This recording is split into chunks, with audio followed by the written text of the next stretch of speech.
revolutions in Egypt and Tunisia. Everybody was waiting to be part of something big. We were all waiting for someone to make the first sacrifice. This was the problem, waiting for the first person to break the barrier of fear and call for the regime to be toppled. It was no coincidence that the first spark of revolution in Libya was ignited in the eastern city of Benghazi. Religiously conservative, the region had a long history of rebellion against Gaddafi's dictatorship. He'd routinely rounded up political Islamists from here, imprisoning and torturing them.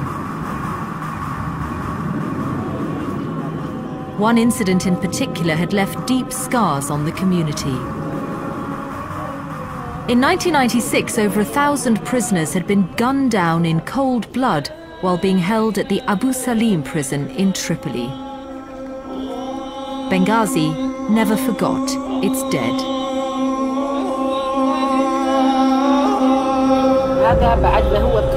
My son was killed in Abu Salim, and his father became ill with grief. And he cried so much, he lost his sight. He was 18 years old. He was in prison for 3.5 years. Why was he arrested? Why was he arrested? Just for praying in the mosque. So for no reason? He was arrested for no reason? He was arrested for nothing. As revolutions spread across Tunisia and Egypt, the Abu Salim families now became a focal point for dissent in Libya. Anxious to stamp out the budding protest, on February the 15th, Gaddafi arrested the family's lawyer, Fatih Terbil, who had lost his brother and 2 other relatives in the massacre. There were 22 or 23 security men. They came in 6 cars. They said, "You must come with us." Before they left, they searched the house. They took my laptop, my mobile and some private documents. They took me to the headquarters of the Interior Security.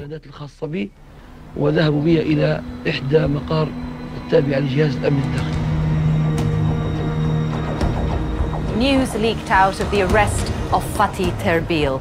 The Abu Salim families reacted furiously, gathering outside this building, the headquarters of the National Security. They wanted the release of their lawyer. A delegation was allowed inside to meet Gaddafi's right-hand man in Benghazi, his brother-in-law, Abdullah al-Sanusi. He said, if you go out and demonstrate, even peacefully, even with your hands behind your back, we will still shoot you. At the very least, you will be arrested. He was very firm. He was hardball in the way he spoke to us. He was not negotiating. He said, I have spoken. This is the law.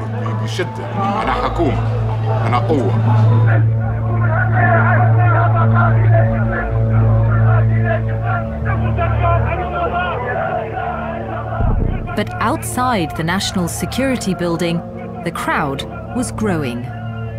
The word had spread further, and there were hundreds of people on the streets of Benghazi. They were now calling for the fall of the regime.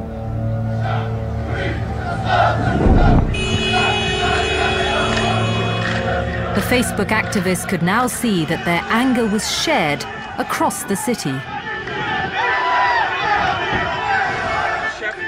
The response was amazing. Young people, poor people, lawyers, teachers, doctors. It wasn't just one section of society, it was everybody. It was extraordinary.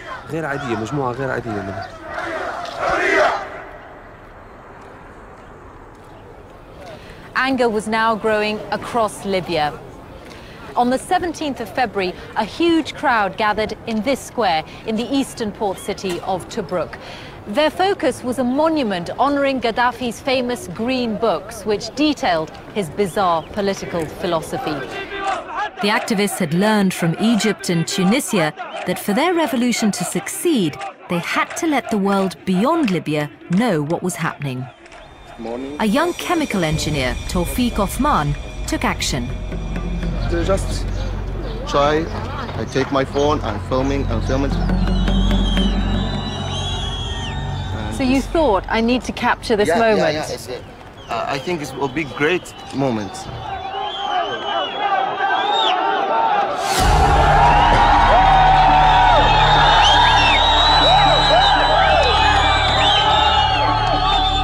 I see my brother here, and he told me go back to the house and upload it quickly. He told me the internet will cut soon.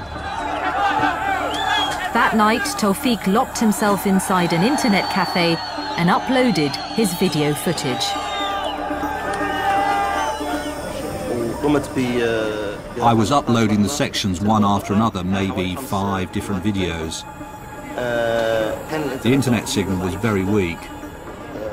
I was praying for the upload to be complete before they cut it off. The section about the Green Book took me about 30 minutes to upload onto YouTube.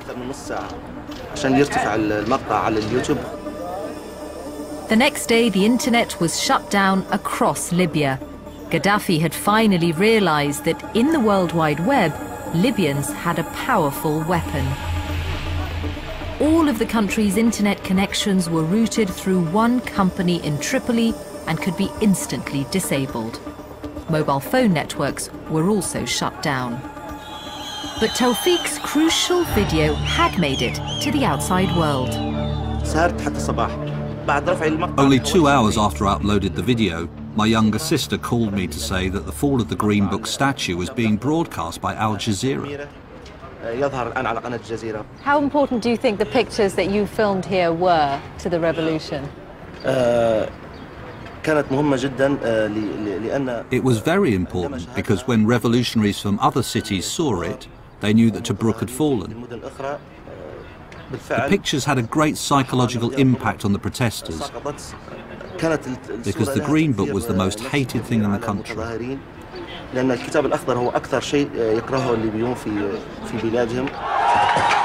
People all over the world could now see that the Arab Spring hadn't stopped in Egypt.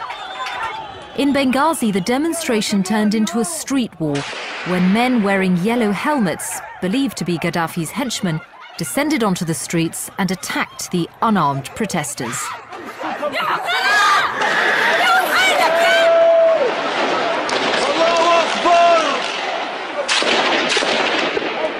What weapons did you have?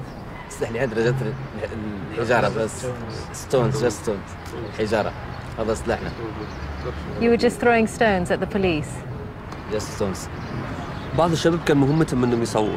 Some young people were in charge of filming.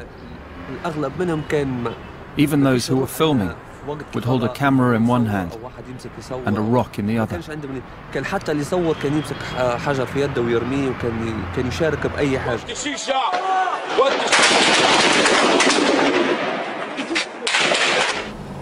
With the internet now cut off, it was much more difficult to get pictures out of Libya.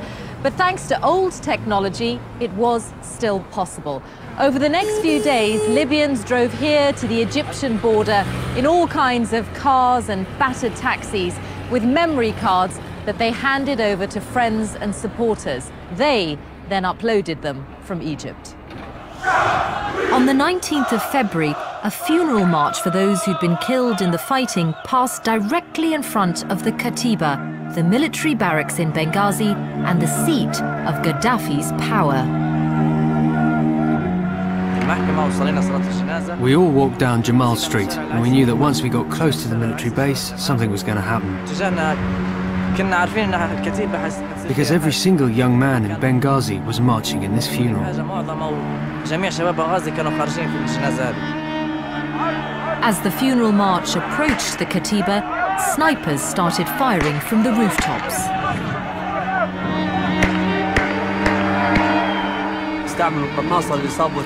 The snipers were targeting people who were active in the revolution. They knew exactly who to shoot. These were professional snipers, not amateurs. They were not ordinary people with guns.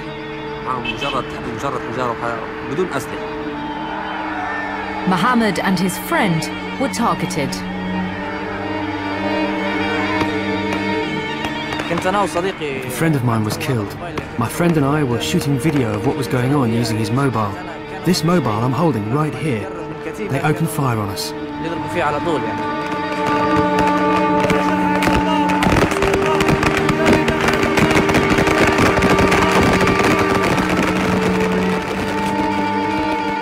Scores of protesters were killed, including Mohammed's friend.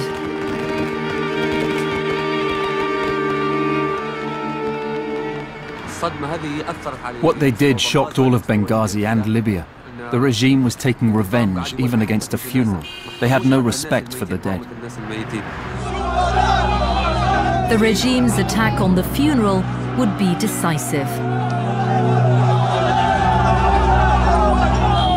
Faced with orders to fire on the mourners, some local army and police units switched sides, joining the protesters against Gaddafi's forces.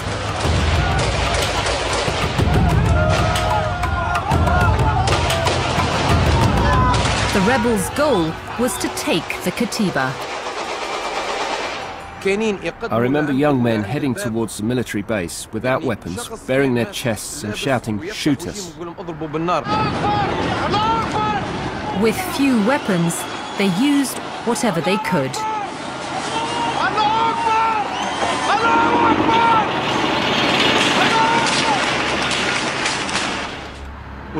What I really loved is that while we were attacking the front gate, other people were attacking the rear.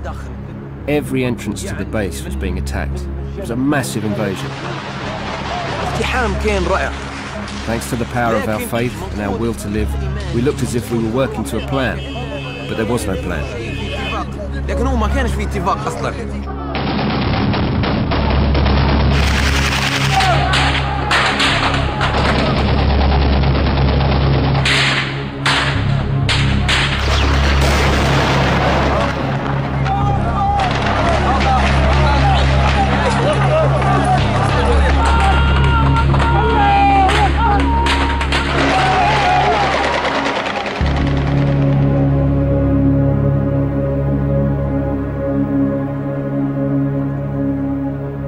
Within hours, the protesters had stormed through these gates, and Gaddafi's rule over Benghazi had come to an end.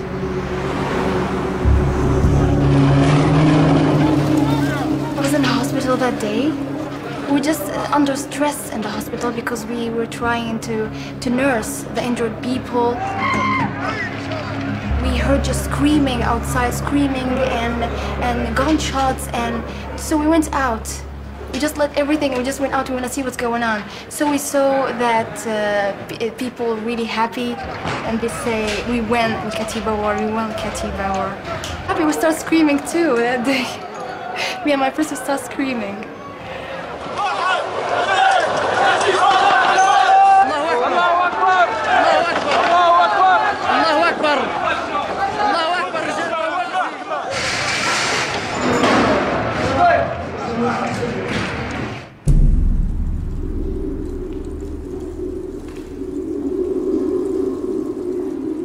When the protesters finally got in here, I think they must have been consumed by absolute fury, because what they've done to this place is nothing short of brutal. They've hacked everything that they could to pieces. You feel that they really took the opportunity to have their revenge in whatever way they could.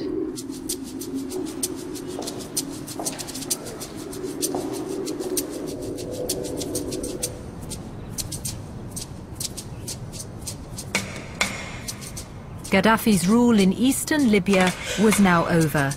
But unlike Ben Ali in Tunisia and Mubarak in Egypt, he refused to go quietly. Instead, he vowed his revenge.